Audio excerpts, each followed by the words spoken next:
तो भाई मेरे पास बहुत सारे कमेंट आते हैं कि दीदी हम जल्दी कैसे उठे, हमसे उठा ही नहीं जाता, क्या करें, हमें तो समझ ही नहीं आता क्योंकि हम उठने की कोशिश करते हैं पर उठ नहीं पाते। तो मैं आज आपको एक ऐसा तरीका बताऊंगी कि आप चाहे सर्दी हो गर्मी हो, आपको जल्दी उठने के लिए मजबूर कर देगा।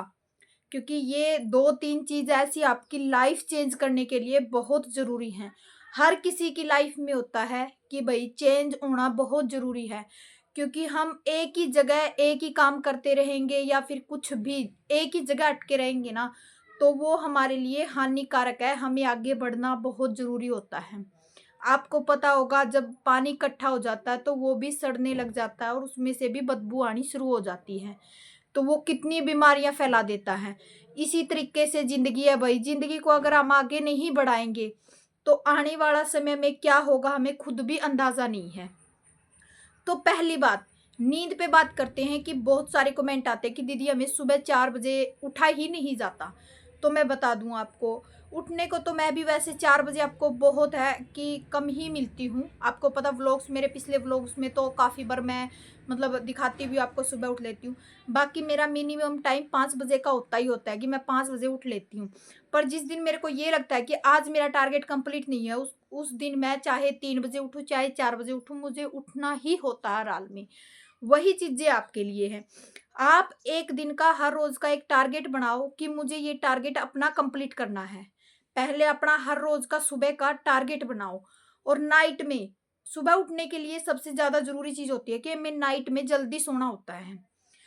सोने से पहले 1 घंटे पहले आप फ़ोन को आपसे दूर कर दो, क्योंकि तभी नींद आएगी, क्योंकि हम फ़ोन के इतने आदी हो चुके हैं कि हम सोने मतलब सोते टाइम तक हम फ़ोन देखते रहते हैं और वो हमारे लिए बहुत हानिकारक होता है, ठीक है?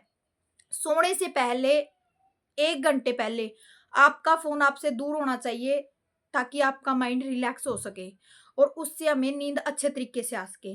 सबसे बड़ी बात दूसरा है कि आपको अलार्म लगा के अपना फ़ोन इतनी दूर रखना है कि आपको उठते ही फ़ोन चाहिए, तो आप बिस्तर से उठ सको। क्योंकि अब सर्दी का टाइम है, हमें बिस्तर से उठने में बहुत दिक्कत आती है, बहुत चीज़ें फ़ेस करनी पड़ती हैं। हमसे नहीं होगा, इतनी गर्म रज़ाई से कैसे उठ के जाएँ? तो ये सारी चीज़ें होती हैं। तो सबसे पहले आपको अपनी रज़ाई छोड़ के आपका अलार्म बंद करने के लिए उठोगे और उस फ़ोन को उठते ही 2 मिनट के लिए आप देखोगे, ठीक है? क्योंकि वो 2 मिनट आपकी आँखें अपने आप खोल देगा, उसके बाद फ़ोन रखो, अपना मुँह वॉश करो और अपनी सीट पे बैठ जाओ। तीसरा पॉइंट, गर्म पानी हमेशा अपने पास रखो भई, ठीक है? सबसे पहले उठते ही गर्म पानी हो, तो आपके पास है, रखा है तो भी ठीक है, नहीं तो आप सबसे पहले किचन में जाके अपना गर्म पानी पियो, ठीक है? ये 3 ट्रिक ऐसी हैं आपके लिए जो आपकी लाइफ चेंज कर देंगी और आने वाले समय में ये बहुत बेनिफिट देंगी आपको। मैं भी ऐसे ही करती हूँ। ऐसा नहीं है कि भई जिस टाइम मुझे जैसे मैंने अपना टारगेट लगा लिया कि आज मुझे 6 घंटे की स्टडी करनी ही करनी होती है। तो उस टाइम मैं अपना मतलब माइंड में सोच लेती हूँ कि मुझे आज 6 घंटे की स्टडी करनी है, चाहे कैसी भी हाल में करनी हो, करनी है। अगर मेरी रह जाती तो मैं अगले दिन सुबह चाहे मुझे 3 बजे उठ के अपना 1 घंटा एक्स्ट्रा देना पड़ो, पर मैं करती ज़रूर हूँ। ठीक है?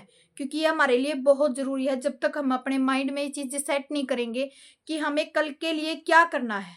सोते टाइम आपको ये चीज़ सोचनी है कि कल का टाइम मुझे कैसे मैनेज करना है। अगर आज आप सोते हो तो आपको ये चीज़ पता होनी चाहिए कि कल के टाइम में आपको कितना पढ़ना है, क्या करना है, किस बेस तक मुझे स्टडी करनी है, कितना रिवीजन करना है। हर चीज़ आपके माइंड में होनी चाहिए, जब ये अगले दिन का आप टारगेट कंप्लीट कर पाओगे। क्योंकि बहुत सारे कमेंट आते हैं कि दीदी हमसे टारगेट कंप्लीट नहीं हो पाते। इसी वजह से नहीं हो पाते क्योंकि आप माइंड में सेट ही नहीं करते हो कि अगले दिन का क्या करें। एक कमेंट आ रहा था कि दीदी हम तो जैसे अगले दिन का सोचते हैं ना, सोचने में ही टाइम हमारा चला जाता है। वो इसीलिए चला जाता है क्योंकि आप एक दिन पहले नाइट में जो 1 घंटा फ़ोन रखते हो ना आपसे दूर, वो फ़ोन रखने का जो 1 घंटे का टाइम होता है उसमें आप अपना टाइम सेट करो कि मुझे कल को सुबह इतनी जल्दी उठ के 4 बजे से लेके 6 बजे तक स्टडी करनी, 6 से लेके 10 तक मेरा काम है और 10 से बाद में मैं 3 बजे तक अपनी स्टडी कंप्लीट करूँगा, करूँगी या करूँगा। क्योंकि ये चीज़ें हमारे दिमाग में होनी बहुत ज़रूरी हैं और तभी हम आगे बढ़ सकते हैं। क्योंकि जब तक हमारे खुद के टारगेट नहीं निर्धारित होंगे तो हम आगे कैसे बढ़ेंगे? आप खुद बताओ। अगर आपको यही नहीं पता कि कल को करना क्या है, तो आप आगे कैसे बढ़ोगे? कोई भी चीज़ है, किसी भी चीज़ को करने से पहले हमें अपने माइंड को सेट करना होता है, हर तरीके से, कि हमें आज ये करना है, ऐसा करना है, इतना मुझे पॉजिटिव बहुत ज़्यादा मेन चीज़ होता है कि पॉजिटिविटी, कि हमारे माइंड में पॉजिटिव रहना बहुत ज़रूरी है भई, सॉरी। क्योंकि पॉजिटिव अगर हमारा माइंड रहेगा ना, तो हमें उतनी ही ज़्यादा एनर्जी हमारे अंदर रहेगी कि हाँ, मुझे आज इतना काम करना है। और कभी भी आजकल एक चीज़ है, जैसे हमारा पेपर नज़दीक आ रहा है, हम क्वेश्चन सॉल्व करते हैं, कई बार क्वेश्चन गलत हो जाते हैं। तो क्या सोचते हैं हम, कई बार ये हो जाता है कि हम डिमोटिवेट हो जाते हैं, हमें ये लगता है कि हमसे नहीं हो पाएगा, हमारा कैसे होगा, हम तो कर ही नहीं पाएँगे, हमारा ये क्वेश्चन भी गलत हो गया। तो आप ये चीज़ सोचो ना, उस क्वेश्चन में आपने सीखा क्या? कि आने वाले टाइम में मान के चलो वही एग्जाम में आ गया, तो आपने कितना क्लियर किया उस क्वेश्चन से? क्योंकि क्लियर करना बहुत ज़रूरी होता है। कोई भी एग्जाम है, अगर कोई भी क्वेश्चन है, आपको क्लियर करना बहुत ज़रूरी होता है।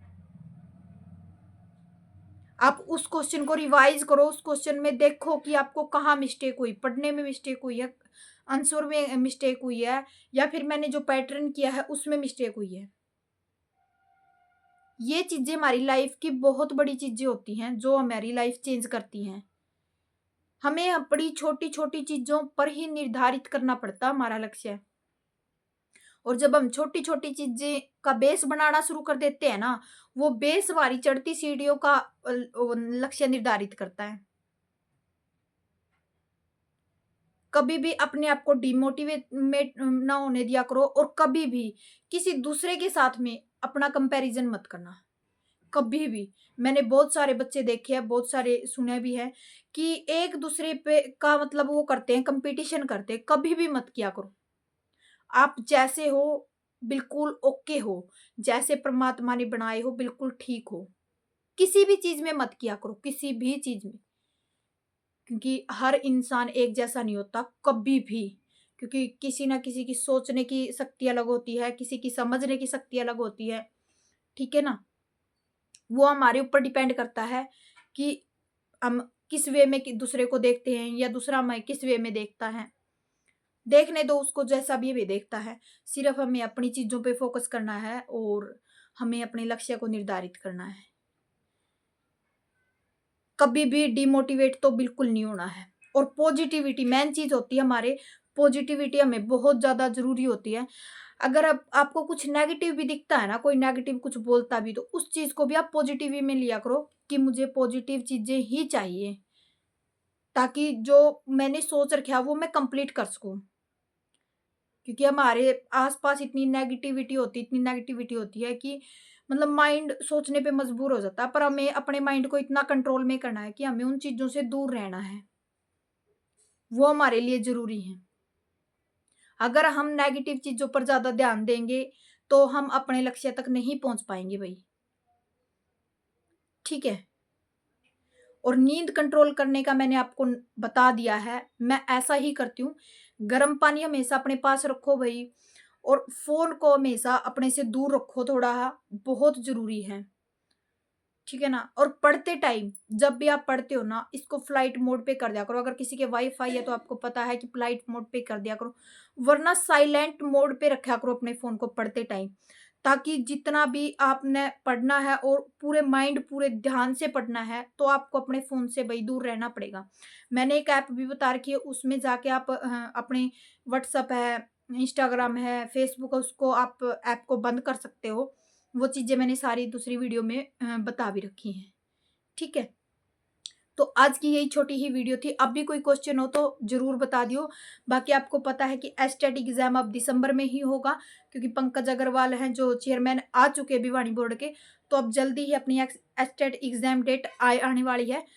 तो आज की यही वीडियो थी। अगर अब भी कोई क्वेश्चन है तो आप लोग कमेंट सेक्शन में बता दियो। Bye bye, take care.